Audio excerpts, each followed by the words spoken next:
Kaveri Live Kids Superstar Senior powered by Malabar Gold and Diamonds and UGS Gold Loan and Eastern. Judges. Yes, Paru. നമുക്ക് നമ്മുടെ ചിത്ര ചേച്ചിയുടെ റൗണ്ടിലേക്ക് ചിത്ര magic.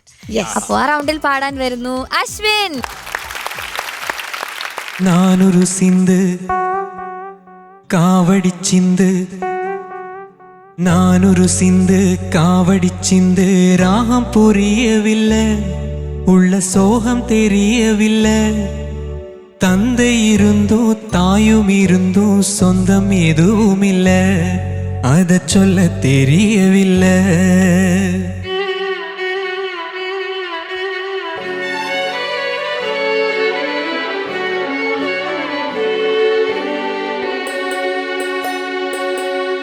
நானொரு சிந்து காவடிச்சிந்து ராகம் புரியவில்லை உள்ள சோகம் தெரியவில்லை தந்தை இருந்தும் தாயும் இருந்தும் சொந்தம் எதுவும் இல்லை அதை சொல்ல தெரியவில்லை நானொரு சிந்து காவடிச்சிந்து ராகம் புரியவில்லை உள்ள சோகம் தெரியவில்லை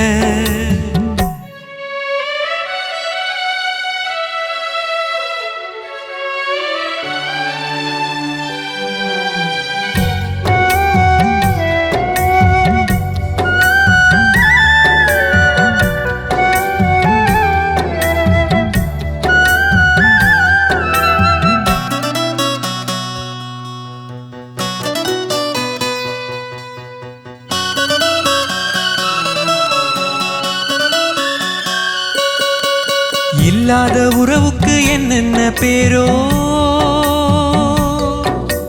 நாடோடி பாட்டுக்கு தாய் தந்த யாரோ இல்லாத உறவுக்கு என்னென்ன பேரோ நாடோடி பாட்டுக்கு தாய் தந்த யாரோ விதியோடு நான் ஆடும் விளையாட்டு பாரு விளையாத காட்டுக்கு விதை போட்டதாரு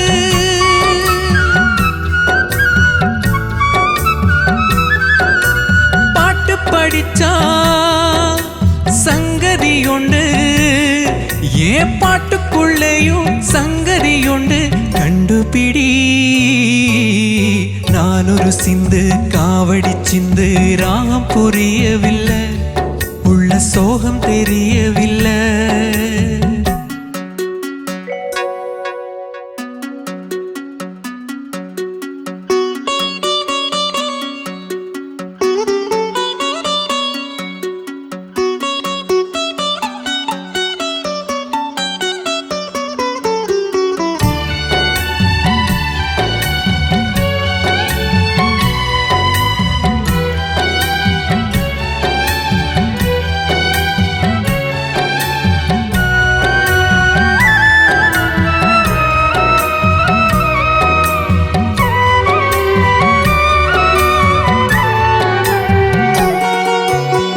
கன்று பசுதேடி பார்க்கின்ற வேளை அம்மானு சொல்லவும் அதிகாரமில்லை பெண் கன்று பசுதேடி பார்க்கின்ற வேளை அம்மானு சொல்லவும் அதிகாரமில்லை என் வீதி எப்போதே தெரிஞ்சிருந்தாலே கர்ப்பத்தில் நானே கரைஞ்சிருப்பேனே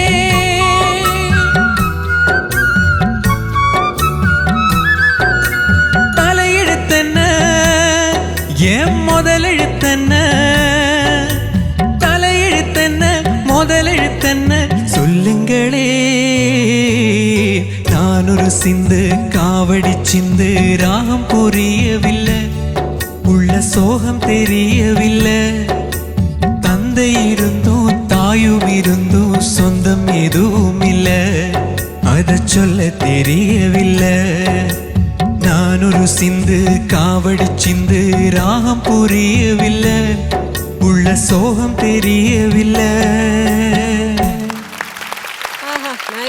അശ്വിൻ ചേച്ചി beautiful song selection.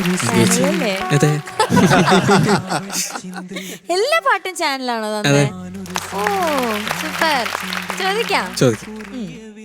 Sarath sir മോനെ ചക്കരെ ബ്യൂട്ടിഫുൾ ആയിട്ട് പാടി, മനോഹരമായിട്ട് പാടി കേട്ടോ. കാരണം ഞാൻ ആദ്യമായിട്ടാണ് ഒരു ആൺ സിംഹം ഈ ഒരു പാട്ട് പാടുന്നത്. ഞാനത് ചേച്ചിക്ക് ഇപ്പം മെസ്സേജ് ചെയ്തു, നീ പാടി തീരാറായപ്പോഴത്തേക്ക് ചേച്ചിക്ക് ഒരു വോയിസ് ഇട്ടിട്ടുണ്ട്. മനോഹരമായിട്ട് പാടി. ആ പാട്ടിൻ്റെ സോഡ് ഒട്ടും ചോർന്നു പോകാതെ മനോഹരമായിട്ട് പാടി കേട്ടോ. ഇതിൻ്റെയൊക്കെ അർത്ഥം മനസ്സിലായി. എൻ വിധി അപ്പോതെ തെരിഞ്ഞിരുന്നാലേ ഗർഭത്തിൽ ഞാനേ കരഞ്ചിരിപ്പേനെ എന്ന് പറഞ്ഞാൽ അതിൻ്റെ അർത്ഥം എന്താണ്? എന്റെ വിധി എനിക്ക് നേരത്തെ അറിയാമായിരുന്നെങ്കിൽ ഞാൻ ഗർഭപാത്രത്തിൽ തന്നെ ഇരുന്ന് കരഞ്ഞേനെ. അരഞ്ഞു പോയാലും അലിഞ്ഞു എടാ തമിഴിൽ നിന്ന് വന്നതല്ലേ മലയാളം. അപ്പൊ അത് ഓൾമോസ്റ്റ് അതിനകത്ത് തന്നെ ഉണ്ട്. അറിഞ്ഞിരുന്നെങ്കിൽ ഞാൻ അത് ഗർഭത്തിൽ തന്നെ അലിഞ്ഞില്ലാതായേനെ. അത് എന്തൊരു ഭയങ്കര ടച്ചിങ് ആയിട്ടുള്ള ഒരു അസാധ്യ പാട്ട്. പിന്നെ രാജാ സാറിന്റെ ഓർക്കസ്ട്രേഷനെ പറ്റി ഇനി എന്ത് പറയാൻ. ആ തോട്ട് പ്രോസസ്സേ വേറെയാണ്. പൂമാലൈ വാങ്ങി വന്താൻ പൂക്കൾ ഇല്ലയേ ബ്ലം പിം പം പം പം എന്ന് പറയുമ്പോൾ ഒരു മേജർ സെവന്ത് വരുന്നുണ്ട്. അത് അദ്ദേഹത്തിന് മാത്രമേ തലയിൽ വരത്തുള്ളൂ. ദൈവത്തിൻ്റെ അനുഗ്രഹം പരിപൂർണമായിട്ട് കിട്ടിയ ഒരു മനുഷ്യൻ. അല്ലാതെ എന്ത് പറയാനാണ്. ആ രാജാ സാർ ഏതോ ഒരു ചെറിയൊരു കുഗ്രാമത്തിൽ നിന്നാണ് വന്നിട്ടുള്ളത്. അവിടുന്ന് വന്ന് സിംഫണി വരെ എഴുതി, അത് റിലീസ് ചെയ്തു. ഇത് കൂടുതൽ എന്താണ് ചെയ്യാനുള്ളത്? ഒന്നുമില്ല. അപ്പോൾ അത് എല്ലാ ഐശ്വര്യവും ഉണ്ടാവട്ടെ നിനക്ക് ചക്കര, നിന്റെ ശരീരം നന്നാവട്ടെ എന്ന് പ്രാർത്ഥിക്കുക. എന്തായിരുന്നു ഇതിൻ്റെ പിന്നിൽ? Food poison. അപ്പോൾ ആരോഗ്യം, ഈ ഒരു ആരോഗ്യം നിന്നിട്ട് നീ അസാധ്യമായിട്ട് പാടിയിടാ. എനിക്ക് കുറേ ഇഷ്ടമായി. I love you. Love you too sir. Thank you sir. M G sir. Ashwin sir, നല്ല സെലക്ഷൻ. Thank you sir. ഇത്തരം പാട്ട് പറയാതിരിക്കാൻ പറ്റില്ല. ഞാനും എൻ്റെ ജീവിതത്തിൽ ആദ്യമായിട്ടാണ് ഒരു മെയിൽ സിംഗർ ഒരു female song, especially this song. ഞാനൊരു സിന്ധ് എന്ന് പറഞ്ഞാൽ അത് ഫീമെയിൽ സിംഗർ ചിത്ര എന്നൊന്ന് സ്റ്റാമ്പ്ഡാണ്.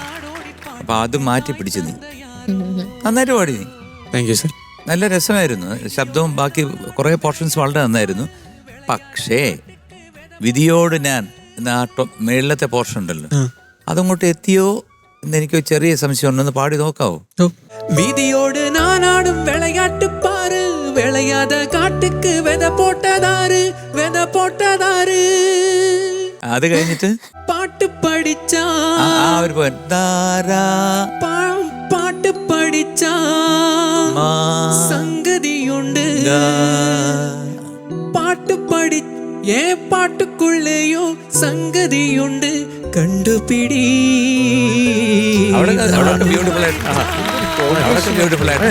Music is related to god ആണല്ലോ. ദൈവത്തിന്റെ ഒരു അനുഗ്രഹം കൊണ്ടാണ് പാട്ടുകാരെന്ന് പറഞ്ഞൊരു കാറ്റഗറി പാടുന്നത്. ഇതുപോലെ എന്താണ് അത്ഭുതങ്ങൾ സൃഷ്ടിക്കുന്ന രാജാ സാറിനെ നമ്മൾ എന്ത് വിളിക്കണം? That's A real God. എന്തായാലും നന്നായിട്ട് പാടി. ഇതേപോലെ തന്നെ എൻ വിധി അടുത്തതിലും ഈ മേളിലത്തെ പോർഷനിലും ചെറിയൊരു ക്ലാരിറ്റി കുറവുണ്ട്. ബാക്കിയെല്ലാം നന്നായിരുന്നു, സൂപ്പറായിരുന്നു. Okay, all the best. Thank you sir. ചേച്ചി. അശ്വിൻ മാം, എന്തായാലും നമ്മുടെ ചിത്ര ചേച്ചിയുടെ റൗണ്ടിൽ ചിത്ര ചേച്ചിയുടെ ഫസ്റ്റ് നാഷണൽ അവാർഡ് കിട്ടിയ പാട്ടാണ് എടുത്തുകൊണ്ടുവന്നത്. ഉഗ്രൻ സെലക്ഷൻഡാ. സാർ പറഞ്ഞ അതേ 2-3 പോയിന്റ്സ് അത് ഞാനും നോട്ട് ചെയ്തിട്ടുണ്ട്. അല്ലാതെ ഉള്ളൊരു അത് ആ ശബ്ദത്തിൻ്റെ ഒരു സ്ട്രെയിൻ കൊണ്ടായിരിക്കും, വയ്യായിക ഉള്ളതുകൊണ്ടായിരിക്കാം. അല്ലാതെ നല്ല ബ്യൂട്ടിഫുൾ ആയിട്ട് പാടി. വീണ്ടും ഇളയരാജ സാറിനൊരു പ്രണാമം. God bless you. Thank you ചേച്ചി. ഷാനിക്ക. എടാ ഉഗ്രൻ song selection, thank you sir. അത് പറയാതിരിക്കാൻ വയ്യ. നീ നന്നായിട്ട് പാടി. Thank you sir. അശ്വിനെ, കാരണം എന്താ വെച്ചാൽ ഇതുപോലത്തെ സോങ്സ് ഫീമെയിൽ നിന്ന് മെയിലായിട്ട് കൺവേർട്ട് ചെയ്യുമ്പോൾ അതിൻ്റെ സോൾ പലയിടങ്ങളിൽ നഷ്ടപ്പെടും. ഇതൊന്നും പറ്റിയിട്ടില്ല. കാരണം ആ ഒരു കൺവേർഷനിൽ തന്നെ നമുക്ക് ആ പാട്ട്, അയ്യോ ദാസർ ഇങ്ങനെ പാടിയതായിരുന്നു, അല്ലെങ്കിൽ ചിത്ര ചേച്ചി അങ്ങനെ പാടിയതായിരുന്നു, അല്ലെങ്കിൽ ശങ്കർജി ഇങ്ങനെ പാടിയതായിരുന്നു, അല്ലെങ്കിൽ അങ്ങനെ ആ ഒരു തോട്ട് ഇങ്ങനെ നമ്മുടെ തലയിൽ ഇങ്ങനെ വരും. പക്ഷെ നീ ഉഗ്രനായിട്ട് പാടിയടാ. അതിൻ്റെ സോൾ എപ്പോഴും നഷ്ടപ്പെടാത്ത രീതിയിൽ അശ്വിൻ ഭംഗിയായിട്ട് പാടി. Okay okay sir. All the best. Thank you sir. Thank you Shanikka. Okay, മത്സരിക്കാം. ചോദിക്കാം. ചേച്ചി. അശ്വിന് 9 marks. Thank you ma'am. Super. Thank you ചേച്ചി. Sharath sir. 9.2. Thank you sir.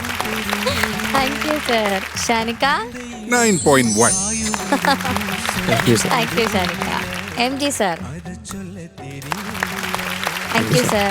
Okay, so total 27.3. Oh super.